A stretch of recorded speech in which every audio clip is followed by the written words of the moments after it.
ধলাই জেলার কমলপুর মহকুমার সানাইয়া রিয়াংপাড়া এলাকায় সোলমা ডঙ্গুর তুইসই ওয়াটারফলের উদ্বোধন করলেন মুখ্যমন্ত্রী ডাক্তার মানিক সাহা। 5,46,89,000 টাকা দিয়ে গড়ে তোলা হয় এই ওয়াটারফলটি।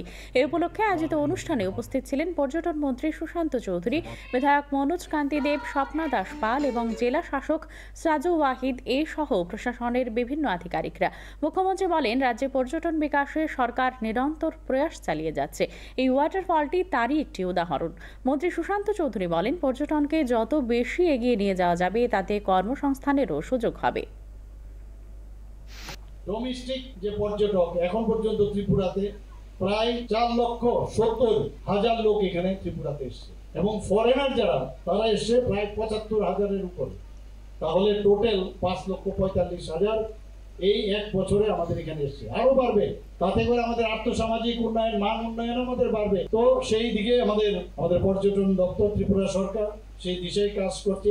আমাদের টুরিস্ট স্পট গুলো আছে তার ডেভেলপমেন্টের জন্য অলরেডি ইন প্রিন্সিপাল ভারত সরকার সেটাকে এগ্রি করেছে যে হাউস বোট আমরা ডুম্বুর লেকে বা অন্যান্য জায়গায়ও এটারও সেখানে করা হবে।